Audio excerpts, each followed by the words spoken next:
Dear friends, welcome back to my channel. இந்த வீடியோவில் நம்ம 3 விஷயங்கள் பற்றின அப்டேட்டை பார்க்க போகிறோம். இது கொஞ்சம் மோட்டிவேஷனலாகவும் கொஞ்சம் ப்ராக்டிக்கலாகவும் அண்ட் கொஞ்சம் சீரியஸான வீடியோ. ஸோ மிஸ் பண்ணிடாதீங்க. ஆனால் ரொம்ப இம்பார்ட்டண்ட்டான வீடியோ.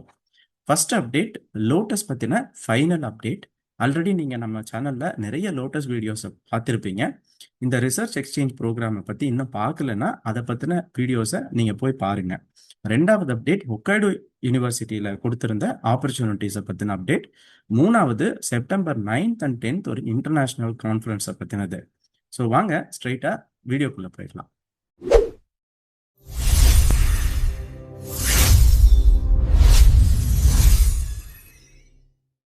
கடந்த ஒரு மாசமா நம்ம சேனல்ல லோட்டஸ் எக்ஸ்சேஞ்ச் ப்ரோக்ராமை பத்தின நிறைய வீடியோஸ் போட்டுக்கிட்டு இருக்கோம். இதுல எப்படி அப்ளிகேஷன் ப்ரிப்பேர் பண்ணணும், எப்படி ஜப்பான்ல இருக்கக்கூடிய பிஏ அப்ரோச் பண்றது, எப்படி இந்த அப்ளிகேஷனை சப்மிட் பண்றதுன்னு நிறைய ஸ்ட்ராட்டஜிக்கல் வீடியோஸும் அப்லோட் பண்ணியிருக்கோம். நீங்க இன்னமும் அந்த லோட்டஸ் ப்ரோக்ராமை பத்தின வீடியோஸ் பார்க்கலன்னா தயவு செஞ்சு அதை பாருங்க. இன்கேஸ் இந்த வருஷம் உங்களால சப்மிட் பண்ண முடியலன்னா கூட அடுத்த வருஷத்துக்கு உங்களுக்கு அந்த வீடியோஸ்லாம் ரொம்பவும் ஹெல்ப்ஃபுல்லா இருக்கும். ஏன்னா ஒரு 1000 பேர் இந்தியாவில் படிச்சுட்டு இருக்கக்கூடிய மாணவர்கள் இங்க ஜப்பானுக்கு வந்து இங்க இருக்கக்கூடிய ரிசர்ச் லேப் ஃபெசிலிட்டிஸையும் இங்க இருக்கக்கூடிய நெட்வொர்க்கையும் பில்ட் பண்ணிட்டு திரும்பவும் நீங்க இந்தியாவுக்கே போய் உங்களோட இன்ஸ்டியூட்ல டிகிரி வாங்க முடியுங்கிறது எவ்வளவு பெரிய சான்ஸ்னு யோசிச்சு பாருங்க. அதனால இந்த வருஷம் நீங்க பண்ணலன்னா அடுத்த வருஷத்துக்கு பண்றதுக்கான ஒரு வாய்ப்பா இதை எடுத்துக்கிட்டு நீங்க அப்ளிகேஷன் எப்படி ப்ரிப்பேர் பண்ணலான்னு ஸ்ட்ராட்டஜியை இப்ப இருந்தே ஆரம்பிங்க. அடுத்தது, நீங்க ஒரு ப்ரொஃபஸரா இருந்து ஒரு இன்ஸ்டியூட்ல இருந்து இங்க ஆல்ரெடி இந்த அப்ளிகேஷனுக்கு தேவையான ப்ராசஸ்லாம் பண்ணிட்டு இருக்கீங்க, இல்ல அப்ளிகேஷன் சப்மிட் பண்ண போறீங்கன்னா நீங்க எந்த இன்ஸ்டியூட்ல இருந்து பண்ணிருக்கீங்க அண்ட் உங்களோட ரிசர்ச் ஏரியா என்ன அப்படிங்கிறத மறக்காம கமெண்ட்ல சொல்லுங்க. அண்ட் நீங்க ஒரு ஸ்டூடெண்டா இருக்கீங்க, ஆல்ரெடி உங்களுடைய இந்தியன் சூப்பர்வைசரை கன்வின்ஸ் பண்ணி அண்ட் ஜப்பான்லயும் ஒரு பிஏ பிடிச்சி இதை வந்து அப்ளிகேஷன் சப்மிட் பண்ற ஸ்டேஜுக்கு கொண்டுட்டு போயிட்டீங்கன்னா நீங்க எந்த இன்ஸ்டியூட்டுங்கிறதையும் மறக்காம இங்க கமெண்ட்ல சொல்லுங்க. ஏன்னா நெக்ஸ்ட் இயருக்கு நம்ம இந்த ப்ரோக்ராமுக்கு தேவையான ஒரு ஸ்ட்ராட்டஜிக் பிளானை பண்றதுக்கு இது ரொம்ப யூஸ்ஃபுல்லான டேட்டாவா இருக்கும். மறக்காம கமெண்ட்ல சொல்லுங்க. இன்னமும் நான் தமிழ்நாட்டில் இருக்கக்கூடிய ஒரு Tier 2 Tier 3 காலேஜில் இருக்கேன், என்னாலலாம் இந்த ப்ரோக்ராமுக்கு அப்ளை பண்ண முடியுமா, ஜப்பான் வரைக்கும் போக முடியுமா அப்படின்னு நினைச்சிட்டு இருந்தீங்கன்னா நீங்க அப்ளிகேஷன் சப்மிட் பண்றதுக்கு ஒரு முயற்சி எடுக்கிறது தான் உங்களோட வேலையா இருக்கும். ஏன்னா என்ன மாதிரி லட்சக்கணக்கான பேர் உங்களை தூக்கி விடுறதுக்கு ஆட்கள் இருந்துட்டு தான் இருக்காங்க. மறக்காம நீங்க அதுக்கு தயக்கம் படவே வேண்டாம். தயவு செஞ்சு நீங்க அப்ளிகேஷன் எப்படி சப்மிட் பண்ண முடியுங்கிறத பத்தி மட்டும் யோசிங்க. ஏன்னா உங்களுடைய அப்ளிகேஷன் தான் அடுத்தது உங்களை நெக்ஸ்ட் லெவலுக்கு கொண்டுட்டு போறதுக்கானது. செகண்ட் அப்டேட், ஹொக்கைடோ யூனிவர்சிட்டியில என்னோட லேப்ல இருக்கக்கூடிய ஆப்பர்ச்சுனிட்டியை பத்தினது. உங்களுக்கே தெரிஞ்சிருக்கும், ஆல்ரெடி கடைசி வருஷம் ஹொக்கைடோ யூனிவர்சிட்டியில 16 லோட்டஸ் ஆஸ்பிரன்ஸ் இங்க வந்து பண்ணிட்டு இருக்காங்க ரிசர்ச்சை. ஸோ எங்க லேப்ல எந்த ஒரு அப்ளிகேஷனும் இது வரைக்கும் சப்மிட் ஆகல. ஆனா இந்த வருஷம் எங்க ப்ரொஃபஸரோட நான் டிஸ்கஸ் பண்ணி அவரை கன்வின்ஸ் பண்ணதுனால ஓகே, அட்லீஸ்ட் ஒரு அப்ளிகேஷன் நாம சப்மிட் பண்ணலாம் அப்படின்னு இந்த ஆப்பர்ச்சுனிட்டியை நான் அட்வர்டைஸ் பண்ண இம்மீடியட்டா எனக்கு கடைசி ஒரு 2-3 வாரத்துக்குள்ள 150க்கும் மேற்பட்ட அப்ளிகேஷன்ஸ் எனக்கு வந்து ரீச் ஆனது. அப்படின்னா நீங்க இதோட காம்படிஷன் லெவலை புரிஞ்சுக்கோங்க. இதுல நாங்க ஷார்ட் லிஸ்ட் பண்ணதுக்கு அப்புறமா 2 to ஏன் 1 மட்டும் சப்மிட் பண்ணணும், ஒரு 2ல இருந்து 3 அப்ளிகேஷன் சப்மிட் பண்ணலாம் அப்படின்னு ஒரு முடிவுக்கு வந்து இன்டர்வியூ வச்சு இப்போ அப்ளிகேஷன் சப்மிஷனுக்கு ப்ராக்ரஸ் ஆகிக்கிட்டு இருக்கு. ஸோ நீங்க இதோட சீரியஸ்னஸ் புரிஞ்சுக்கணும். அண்ட் ரெண்டாவது, நிறைய இமெயில் எனக்கு ஈவன் ஐஐடி ப்ரொஃபஸர்ஸ் கிட்ட இருந்து வந்தது. சார் நாங்க வந்து ஜப்பான் பிஐயை நாங்க வந்து பிடிக்கிறதுக்காக நிறைய இமெயில்ஸ் அனுப்பணும், ஆனா ஒரு ரிப்ளை கூட வரல. எப்படி வரும்? நீங்க மாஸ் இமெயில் அனுப்பணும் அப்படிங்கிறது பெரிய விஷயமே இங்க கிடையாது.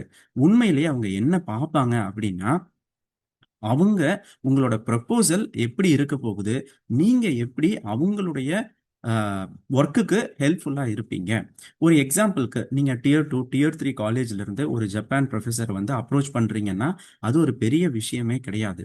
இன்கேஸ் உங்களோட ஸ்டூடெண்ட்ஸ் இருக்காங்க அப்படின்னா அவங்கள ஐஐடிக்கு ஒரு இன்டர்ன்ஷிப் பண்றதுக்கோ அல்லது ஒரு ப்ராஜெக்ட் பண்றதுக்கோ தயவு செஞ்சு அனுப்புங்க.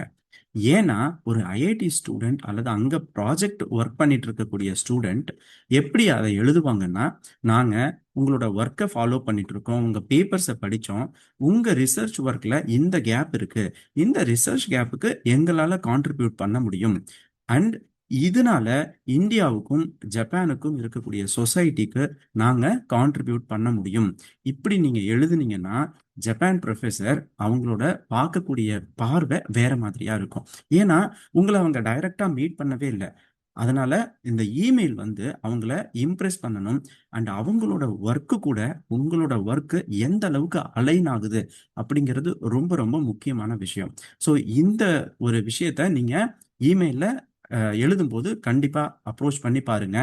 நீங்க ஒரு 5 மெயில் கூட அனுப்ப தேவையில்லை, உங்களுக்கு கண்டிப்பா ரெஸ்பான்ஸ் வரும். Next third and final update ஒரு இன்டர்நேஷனல் கான்ஃபரன்ஸை பற்றி அப்படின்னு சொல்லியிருந்தேன் இல்லையா. இப்போ ஹொக்கைடோ யூனிவர்சிட்டியில் செப்டம்பர் 9th and 10th ஒரு இன்டர்நேஷனல் கான்ஃபரன்ஸ் ஐகேட் எஃப்ஹெச்எம் அப்படின்னு ஐஜேஎஸ்எஸ்டியினுடைய கான்ட்ரிபியூஷன் மூலமாக ஆர்கனைஸ் பண்ண போகிறோம். இந்த மாதிரியான இன்டர்நேஷனல் கான்ஃபரன்ஸை நீங்கள் ஜப்பானில் இருக்கீங்கன்னா கண்டிப்பாக இந்த ஆப்பர்ச்சுனிட்டியை யூட்டிலைஸ் பண்ணிக்கோங்க. இதுக்கு ஒரு அப்ளிகேஷன் சப்மிட் பண்ணுங்க, நீங்கள் உங்களோட அப்ட்ராக்டை சப்மிட் பண்ணுங்க. ஸோ இதில் வந்து நீங்கள் உங்களுடைய பேப்பர் அண்ட் ரிசர்ச் ஒர்க்கை ப்ரெசென்ட் பண்ணலாம். இப்போ நீங்க ஜப்பான்லயே இருந்தாலும் இந்த மாதிரி இங்கிலீஷ் பேஸ்டு இன்டர்நேஷனல் கான்ஃபரன்சஸ் ரொம்ப கம்மியானதா இருக்கும். அதனால இது ஒரு நல்ல ஆப்பர்ச்சுனிட்டி உங்களோட நெட்வொர்க்கை பில்ட் பண்றதுக்கு. அப்படியும் இல்லை, உங்களால இந்தியால இருந்து இங்க வந்து ப்ரெசென்ட் பண்ண முடியும் உங்களோட ரிசர்ச் ஒர்க்கை, அதுக்கான ஃபெசிலிட்டிஸும் ஆப்பர்ச்சுனிட்டிஸும் உங்க இன்ஸ்டியூட்ல கொடுக்குறாங்க அப்படின்னா இதை ஒரு நல்ல ஆப்பர்ச்சுனிட்டியா பயன்படுத்திக்கோங்க. ஏன்னா உங்களால ஜப்பான் ப்ரொஃபசர்ஸை டைரக்டா வந்து மீட் பண்ணி ஒருவேளை உங்களோட ஒர்க்கை வந்து இந்த இன்டர்நேஷனல் கான்ஃபரன்ஸில் ப்ரெசென்ட் பண்ண முடியுதுன்னா அவங்க பார்க்கறதுக்கான ஆப்பர்ச்சுனிட்டிஸ் கிடைக்கும். அல்லது நீங்கள் ஜப்பான் ப்ரொஃபசர்ஸ் ப்ரெசென்ட் பண்ணக்கூடிய ஒர்க்கை நீங்கள் பார்த்துட்டு ஏதாவது இன்டெலிஜென்ட்டான கொஸ்டின்ஸ் அவங்க கிட்ட கேட்கலாம். அப்படி இல்லைன்னா நீங்கள் திரும்ப போயிட்டு கூட ஒரு இமெயிலில் இந்த பர்டிகுலர் கான்ஃபரன்ஸில் நாங்கள் உங்களை பார்த்தோம், டிஸ்கஸ் பண்ணோம் அப்படின்னு நீங்கள் ஒரு இமெயில் பண்ணும்போது உங்களுக்கு ரிப்ளை வர்றதுக்கான சான்சஸ் அண்ட் ஆப்பர்ச்சுனிட்டி ரொம்ப ரொம்ப அதிகம். ஸோ அதனால இந்த மாதிரியான கான்ஃபரன்சஸை இங்கே ஜப்பானில் மட்டும் இல்லை, நீங்கள் இந்தியாவிலேயே கூட இந்த மாதிரி இன்டர்நேஷ்னல் கான்ஃபரன்சஸ்க்கு நிறைய ஜாப்பனீஸ் ப்ரொஃபசர்ஸ் வருவாங்க. இன்கேஸ் உங்களுக்கு ஜப்பான் தான் வந்து டார்கெட் கண்ட்ரி அப்படின்னா இந்த மாதிரி கான்ஃபரன்சஸ்க்கு போய் உங்களோட நெட்வொர்க்கை பில்ட் பண்ணிக்கோங்க. இது உண்மையிலேயே ஒரு நல்ல ஆப்பர்ச்சுனிட்டியாக இருக்கும். இது உங்களுக்கு அடுத்த லெவலில் லோட்டஸ் சப்மிஷனுக்கும் அப்ளிகேஷன் ப்ரிப்பரேஷனுக்கும் ரொம்ப ஹெல்ப்ஃபுல்லாக இருக்கும். உங்களுக்கு இந்த ஐகேட் எஃப்ஹெச்எம் பற்றின டைட்டில் அண்ட் இதில் என்னென்ன விஷயங்கள் பற்றி நாங்கள் டிஸ்கஸ் பண்ண போகிறோன்னு உண்மையிலேயே தெரிஞ்சுக்கணுன்னா ஐகேட் எஃப்ஹெச்எம்னு கமெண்ட்டில் நீங்கள் பதிவிடுங்க. ஸோ நெக்ஸ்ட் ஒரு டீட்டெயிலான வீடியோ நான் உங்களுக்கு போஸ்ட் பண்ணுறேன். So summary 3 points. முதல்ல நீங்கள் அடுத்த வருஷம் லோட்டஸ்னுடைய அப்ளிகேஷனுக்கு இப்போவே நீங்கள் ப்ரிப்பேர் பண்ண ஆரம்பிங்க. ரெண்டாவது, நீங்கள் எந்த Tier 2 Tier 3 காலேஜில் படிக்கிறதா இருந்தாலும் ஐஐடி மாதிரியான டாப் நிறுவனங்கள்ல அட்லீஸ்ட் ஒரு இன்டர்ன்ஷிப் அல்லது ப்ராஜெக்ட்ஸ் பண்றதுக்காக முயற்சி பண்ணுங்க. மூணாவது, இந்த மாதிரி இன்டர்நேஷ்னல் கான்ஃபரன்சஸ் அது நீங்க ஜப்பானுக்கு தான் வந்து பண்ணணுங்கிறது இல்லை, இந்தியாவில் நடக்கக்கூடிய டாப் கான்ஃபரன்சஸ்ல நீங்க, ஏன்னா அங்க வந்து ரொம்ப கம்மியான ரெஜிஸ்ட்ரேஷன் ஃபீஸ் தான் இருக்கும், 1000 இருந்து 2000க்குள்ள. இது உங்களுக்கு ஒரு நெட்வொர்க் பில்டிங்கான ஆப்பர்ச்சுனிட்டி மட்டும் இல்லை, உங்க சிவிலையும் நல்ல ஆடட் பாயிண்ட்ஸா இருக்கும். அதனால இந்த இன்டர்நேஷ்னல் கான்ஃபரன்சஸ்க்கு உங்களை கான்ட்ரிபியூட் பண்றதுக்கு நீங்களே முயற்சி பண்ணுங்க.